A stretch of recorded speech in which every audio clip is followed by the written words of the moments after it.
Seven करता पुरुष और अपने शरीर की शक्ति को छीन कर लिया, उससे थक गया और थक करके वो कहता कि अब मैं समाधिस्थ हो गया हूँ। तू समाधिस्थ नहीं हुआ है, आज तेरी समाधि की परीक्षा नहीं है। 15 दिन बाद कहना कि तू थका है कि समाधि है। पुनः शरीर में शक्ति का संचार होता है, पुनः शरीर में यानी रस आदि धातु उत्पन्न होती है, उससे पुनः तुझे विकार सताते हैं। जो तू यूं कह रहा था मैं समाधि ले रहा हूँ, ये समाधि नहीं थी, थकान को उतारना था। इसलिए मित्र जैन दर्शन कहता है अंगों को तोड़ देना, आंखों को फोड़ लेना, इसका नाम समाधि नहीं है। नाचना गाना मुस्कुराना मित्र, पेट फुलाना पेट पिचकाना, इसका नाम समाधि नहीं है। हे मित्र, इच्छाओं को पिचका करके स्वयं लीन होना, इसका नाम समाधि है।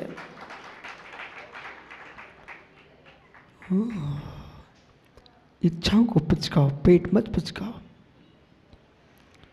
पेट पिचकाने फुलाने वाले है मित्र जो संतान को जन्म देता हो, जो संतान को जन्म देता हो, जो संसार के व्यापार में लगा हो, वो योगी संज्ञा को प्राप्त नहीं हो सकता है।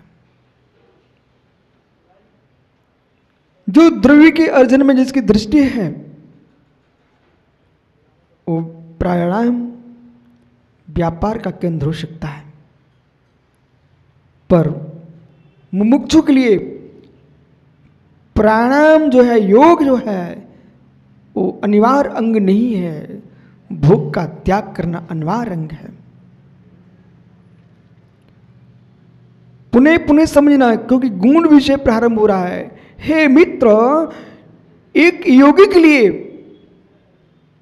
योग महत्वपूर्ण नहीं है, भोगों का त्याग महत्वपूर्ण है। और योग का तात्पर्य मात्र चंद नाड़ी सूर्य नाड़ी पर ही टिके रहना, ये योग नहीं है, ये कायोग की क्रिया है। भट्टा लक्ष्मी सेन भैया, कभी प्रभावित मत हो जाना जगत से। जिस जैन योग की व्याख्या है वो जनयोग नहीं है। तो जैन योग की व्याख्या वो जनयोग नहीं है। आचार्य शिवचंद्र स्वामी ने प्राणायाम की व्याख्या ज्ञानों में की है, लेकिन गौण वृत्ति से की है, मुख्य वृत्ति नहीं है।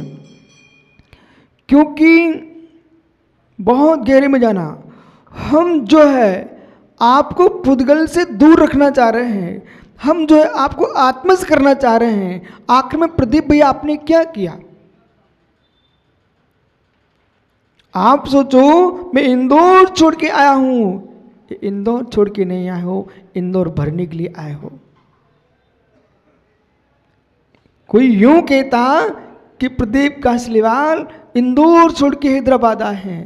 हे मित्र, इंदौर के अनुभवन को भरने के लिए हैदराबाद आए हो, इंदौर का छूटना नहीं कहलाएगा। छोड़ के वो आया है, आप तो परिवर्तन करके आए हो, आप तो परिवर्तन करके आए हो। अपने मकान का कक्ष छोड़ करके ससुराल के मकान के कक्ष में ठहरे हो। हे मित्र, छूटा कहाँ है? ऐसे ही हे योगी, आपसे कहा जगत के द्रव्यों से दूर हो जाओ, जगत के प्रपंच से दूर हो जाओ। और वहां प्रकाश भाई भैया वो क्या कह रहे, जगत के प्रपंच से दूर हो जाओ। दूर हो गया तो क्या करने लग गए? मैं मकान नहीं देख रहा हूं, दुकान नहीं देख रहा हूं, तो क्या देख रहे हो? मैं अपनी सांस देख रहा हूं।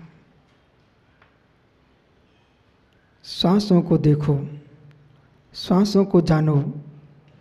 विकास ऐसा ध्यान शिविर नहीं लगाना। सांसों को देखो, सांसों को जानो। तो अंत में हमने क्या किया है? जगत के योग धारणों को पता ही नहीं है कि श्वास भी पौद्गलिक है। श्वासों को देखो, श्वासों को जानो, श्वासों को देखो, श्वासों को जानो। प्रारंभ सृष्टि के लिए ठीक है, जिसका चित्त चलयमान हो रहा है, तुम श्वासों को देखो। पर जिसने आत्मा को देख लिया है उसको श्वासों को देखने की कोई आवश्यकता नहीं है।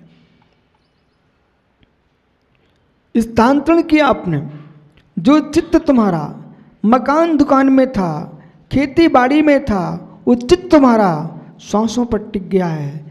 आखिर में तुमने स्थिरता लाए कहाँ हो?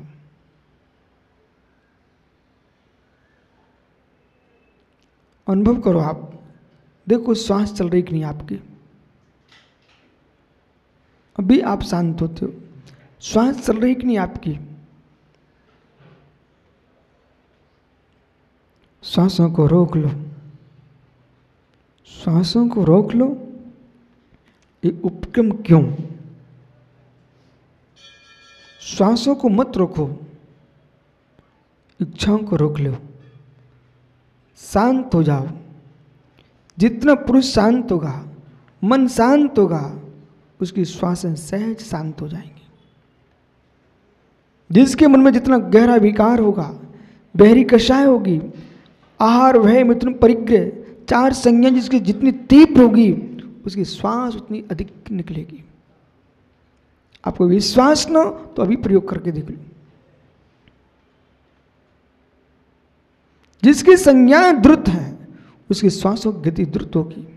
जितनी चिंता होगी श्वास बढ़ जाएगी, भय होगा श्वास बढ़ जाएगी, आहार की तीव्रता सताएगी, भूख सता रही है, श्वासें खींचना प्रारंभ हो जाएगा। हे मित्र, मिथुन संज्ञा के परिणाम होंगे, श्वासें दीर्घ हो जाएंगी, लंबी श्वास खींचेगा।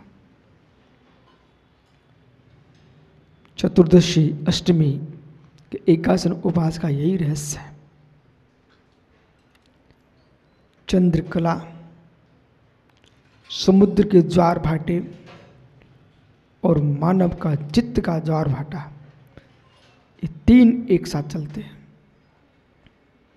जब जो विश्वव्यापी कोई घटना घटती है तो अष्टमी चतुर्दशी का कोई दिन होना चाहिए आगे पीछे। आपकी यहाँ अष्टमी का उपवास, सप्तमी का एकासन, नवमी का एकासन, 3 दिन आपके लिए, क्योंकि सारे विकारों का जनक रसना है।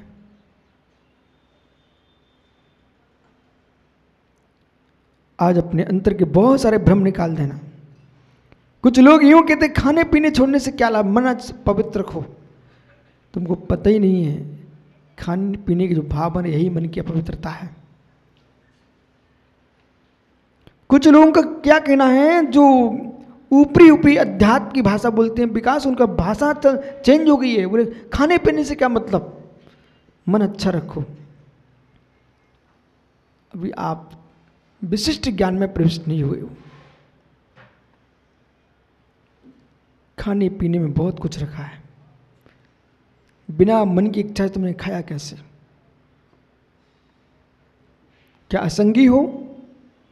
वो असंगी भी हो तो बिना आहार संज्ञा के खाया कैसे?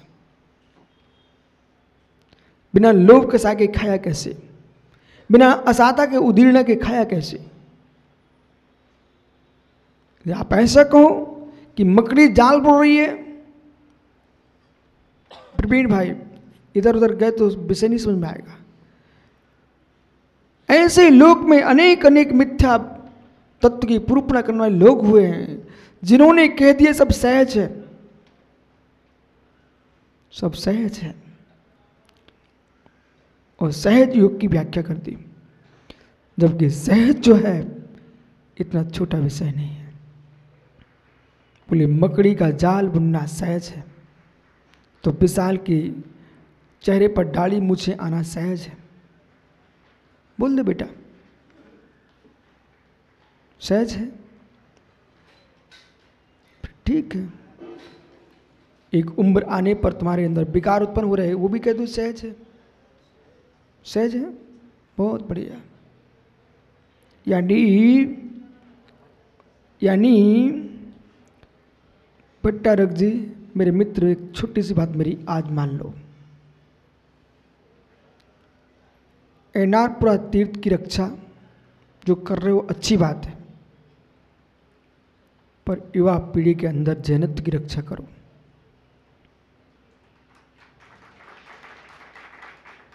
जितना महत्वपूर्ण मंदिर के शिखर की रक्षा करना है, उतनी महत्वपूर्ण इन युवाओं के हृदयों की रक्षा करना आवश्यक है। समाज सुरक्षित नहीं रहेगी तो मंदिर सुरक्षित नहीं रह सकते। इसलिए समाज का एक भी घर कहीं है, आप विमानवासी हो, वाहनवासी हो, आप पहुंचो वहां पर, एक परिवार भी है उसको समझा के आओ, टूटते समाज को जोड़ के रखो। आप एक प्रांत के नहीं, एक गांव के नहीं, मित्र संपूर्ण जैन जगत के रक्षक के रूप में उभर के आओ।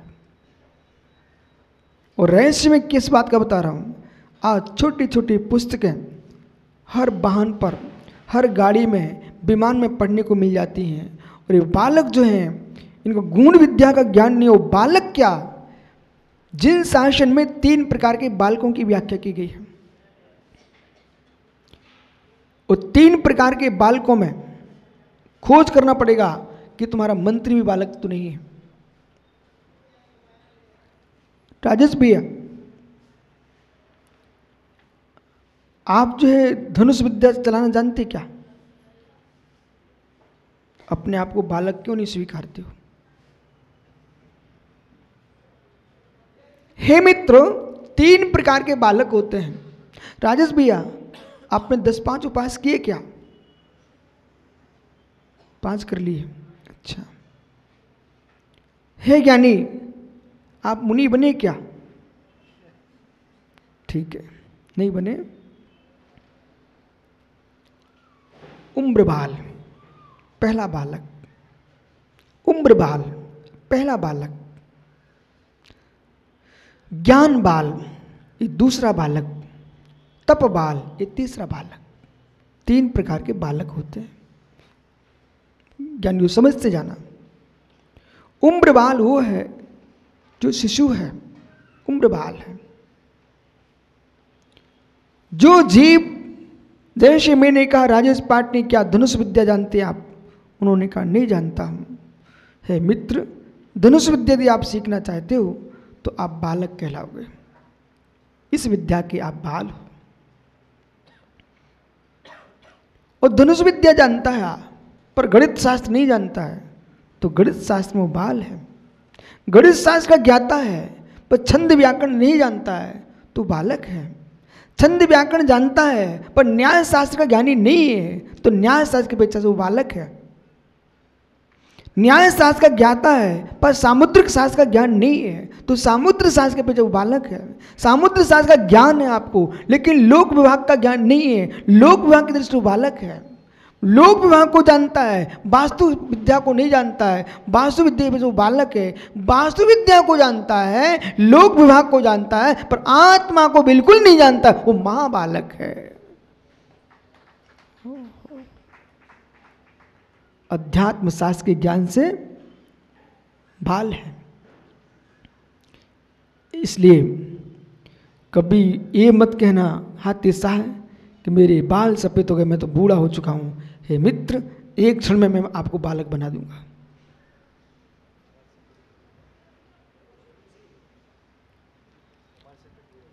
उम्र से जो बूढ़ा है वो आयु वह है, वो विवेक शून्य तो विवेक बालक है।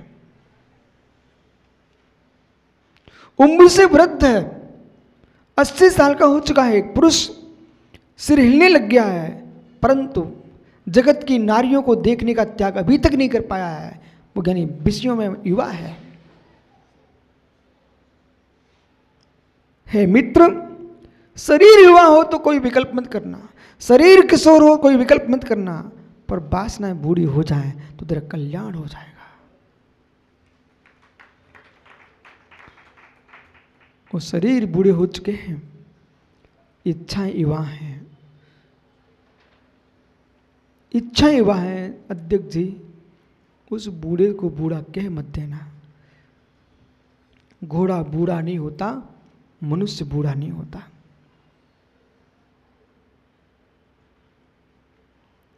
घोड़ा बूढ़ा नहीं होता, मनुष्य बूढ़ा नहीं होता है।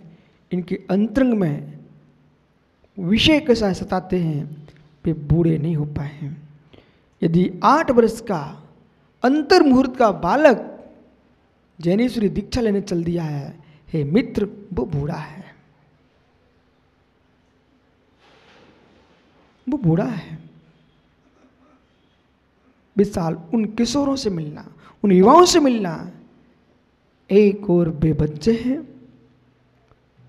जो कहीं विषयों की दृष्टि की खोज कर रहे हैं, एक वे बालक हैं जो मित्र ब्रह्मचर्य की आराधना के भाव बना रहे हैं। बेटा दोनों देख लो, दोनों माँ के बेटे हैं।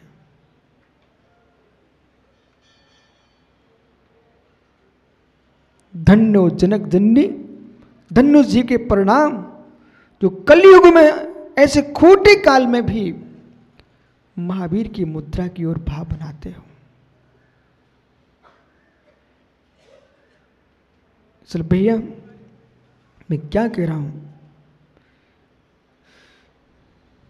त्रिलोक सार, त्रिलोक परिणति जैसे अलौकिक ग्रंथ, लब्धि सार, छप्पड़ा सार जैसे महान ग्रंथ, इनके स्वाध्याय के साथ न्याय कुमुद चंद्र, प्रमेय कमल मार्तंड जैसे महान ग्रंथों का, प्रमेय रत्नमाला जैसा लघु ग्रंथ का अध्ययन नहीं होता, जैन दर्शन की व्याख्या नहीं कर सकते।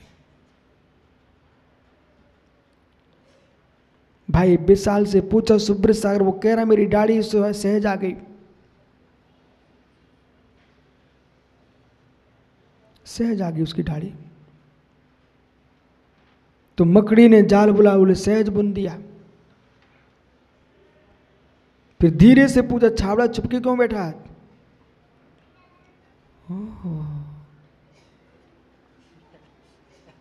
फिर धीरे से मैंने पूछा भाई किसी के अंदर में विषय कसाय सता रहे हैं, तो उसको भी धीरे से उसने बोल दिया सहज, सहज है। तब मैंने भट्टाचार्य जी का नाम लिया था। है मित्र, भारत की भूमि पर